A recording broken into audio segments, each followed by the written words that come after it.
Bonjour à tous et bienvenue pour ce 12e épisode de la série Grand Tour. Aujourd'hui on va parler de l'équipe belge Alpecin de Koninck et on est tout de suite parti pour la rétrospective.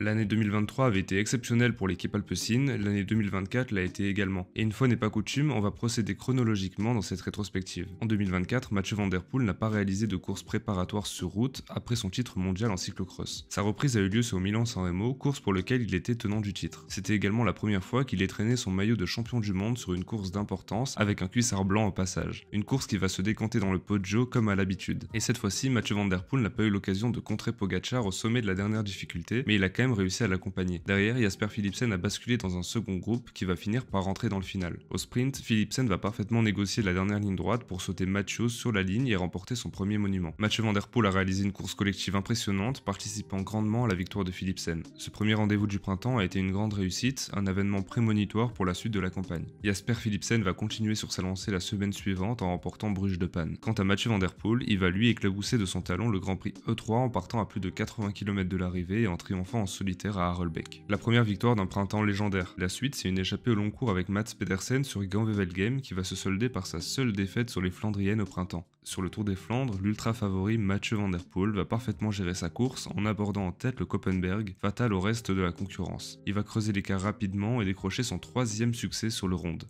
Une semaine plus tard, le champion du monde va une nouvelle fois marquer de son empreinte l'enfer du Nord. C'est selon moi l'image de la saison pour l'équipe Alpecin. Un départ supersonique à 60 km de l'arrivée, à plus de 55 km/h sur le haut du pavé, avec une aisance et une élégance inégalées. Et comme l'an dernier, Jasper Philipsen va régler le groupe pour la 2e place, offrant un 2e doublé consécutif pour l'équipe Alpecin sur l'enfer du Nord, tout simplement historique. Il faut dire un petit mot pour Gianni Vermeersch qui a été exceptionnel lors de cette édition de Paris-Roubaix. La fin du printemps va être marquée par un nouveau podium sur un monument pour Van Der Poel, 3e de Liège-Bastogne-Liège. Le prochain gros objectif pour Philipsen, c'était le Tour de France. Il ne va pas l'écraser comme en 2023, mais il va néanmoins remporter 3 succès, portant son total de victoires sur la grande boucle à 9. Van Der Poel va lui aussi participer au Tour de France, il va être utile à Philipsen dans la préparation des différents sprints. Sur la première étape du Tour du Luxembourg, il va lever une dernière fois les bras avec son maillot de champion du monde avant de remettre son titre en jeu à Zurich le 29 septembre. Et de la même manière qu'il n'avait pas pu suivre Pogačar à Liège-Bastogne-Liège, Van Der Poel va une nouvelle fois disputer le sprint pour la 3e place et couper la ligne en tête pour décrocher le bronze. Mais Van Der Poel et Philipsen ne sont pas les seuls coureurs de l'équipe, donc voici un petit tour des autres événements marquants de la saison. Premièrement, Axel Laurens qui a réalisé une très bonne saison 2024, j'en ai parlé dans l'épisode précédent concernant l'équipe Ineos Grenadier qui va rejoindre en 2025. Et puis enfin Caden Groves qui n'a pas su trouver l'ouverture sur le Tour d'Italie avec 4 podiums sans succès, avant de remporter 3 victoires sur la Vuelta et le maillot par points comme il avait déjà pu le faire en 2023.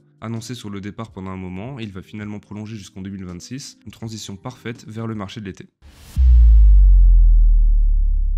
Dans la colonne des départs, on retrouve 2 noms importants, ceux de Søren Kragh Andersen et d'Axel Laurens. Concernant le Danois, il rejoindra l'équipe Lidl Trek en 2025. Et il s'agira d'un soutien en moins sur les classiques pour Van Der Poel et Philipsen. Côté arrivée, l'accent a été mis sur la jeunesse avec 4 coureurs qui feront le saut depuis la Conti vers la World Tour en 2025. C'est le cas du sprinter belge de 23 ans Simon Deher, de Ramses De Bruyne, et d'Emile Verstringe, 9e de Paris-Roubaix Espoir et 4e de Liège-Bastogne-Liège U23. Enfin, le nom qui ressort, c'est celui de Tibor Del Grosso. À 21 ans, il est tout simplement l'un des plus grands espoirs néerlandais. Champion du monde espoir de cyclocross en 2024, il a également décroché le titre national espoir sur route au mois de juin. J'aurai l'occasion de vous en reparler dans une section future.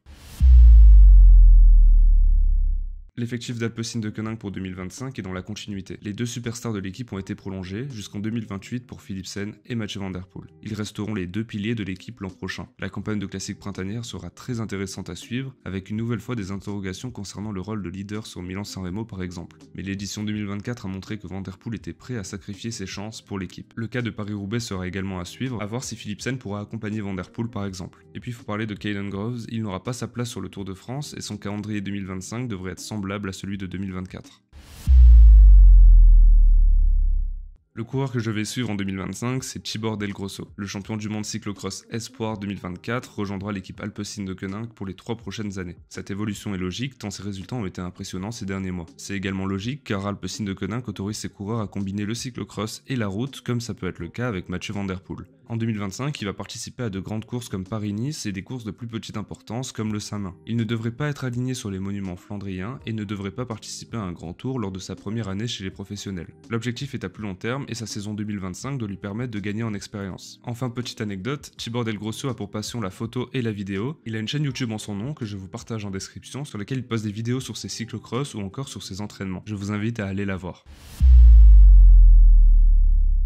Avec des coureurs comme Philipsen et Van Der Poel, les objectifs seront très élevés pour 2025. Le premier que je note, c'est le maillot jaune visé par Philipsen lors de la première étape du Tour de France 2025. C'est un grand objectif pour lui et il n'aura pas beaucoup d'occasions en carrière de viser le maillot jaune sur le Tour de France. Le deuxième très gros objectif, c'est le triplé pour Mathieu Van Der Poel sur Paris-Roubaix. Sera-t-il capable de renouveler ses exploits de 2023 et 2024, deux éditions légendaires? Mais une semaine auparavant, il y aura certainement le plus grand rendez-vous de ce début de saison, le duel face à Pogačar sur le Tour des Flandres. Après une année où le Slovène a fait l'impasse, ça sera le retour du mano à mano le plus légendaire que l'on a pu voir ces 2 dernières années sur le Tour des Flandres 2023. Les championnats du monde 2025 semblent trop difficiles pour Mathieu Van Der Poel au Rwanda. Ainsi, s'il participe au Tour de France, il pourrait être plus offensif avec plusieurs étapes qui lui correspondent en première semaine. C'en est terminé pour ce 12e épisode de la série Grand Tour version 2025, j'espère que celui-ci vous aura plu. Si vous avez aimé cette vidéo, vous pouvez laisser un commentaire et répondre à ces questions. Est-ce que Van Der Poel arrivera à faire le triplé sur Paris-Roubaix et à battre Pogačar sur le Tour des Flandres? Quant à moi, je vous dis à demain pour le 13e épisode et d'ici là, à bientôt.